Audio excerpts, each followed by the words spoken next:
बीजापुर में नक्सलियों के खिलाफ सबसे बड़ा ऑपरेशन का आज 15वां दिन है। कुल 4 नक्सलियों के शव मिले हैं। कई हथियार भी मौके से बरामद हुए हैं। नक्सलियों के कई सीनियर लीडर्स के मारे जाने की संभावना है। अब तक सैकड़ों नक्सली ठिकाने और बंकर नष्ट किए गए हैं। डीआरजी, एसटीएफ और सीआरपीएफ के और कोबरा जवानों का संयुक्त अभियान देखने को मिला, जहां आईईडी विस्फोट में कुछ जवान भी घायल हुए हैं। घायल जवानों की हालत खतरे से बाहर है। ऑपरेशन में नक्सलियों के तेलंगाना कैडर को करारी चोट पहुंची है।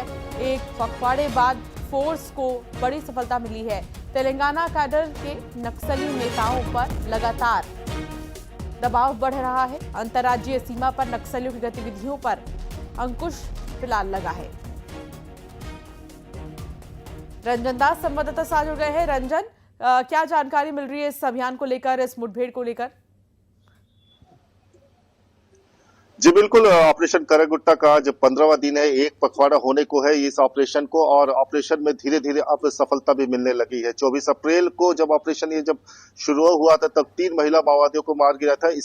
इसके बाद कल ही एक और महिला माओवादी को मारा गया। सबसे बड़ी बात पुलिस की तरफ से जो जानकारी साझा की गई, क्योंकि वो ये कि इस इलाके में नक्सलियों के कई बंकर को तहस नहस कर दिया गया जवानों द्वारा। इतने ही नहीं, पिछले दिनों जो लगातार फायरिंग हो रही थी उसमें कई शेष माओवादी भी मारे गए अथवा उनके घायल होने की भी का दावा भी पुलिस की तरफ से किया गया। लेकिन जो सबसे बड़ी बात, अब तक बस्तर में नक्सलियों के लिए जो कॉरिडोर उनका हुआ करता था, बस्तर में घुसपैठ करने के लिए जो तेलंगाना से जो टॉप नक्सली यहाँ घुसपैठ करते थे, उसके दरवाजे नक्सलियों के लिए लगभग अब हमेशा के लिए बंद हो गए। वजह यह है कि जो करेगुट्टा की जो पहाड़ी है जहां से तेलंगाना की सरहद लगती है, वहां पर अब जवानों ने कब्जा कर लिया है। माना जा रहा है कि अब नक्सलियों की घुसपैठ बस्तर और छत्तीसगढ़ में ना के बराबर हो गई है। इससे तेलंगाना कैडर को बहुत करारा चोट भी जरूर पहुंची है। बिल्कुल, बहुत शुक्रिया रंजन जानकारी साझा करने के लिए।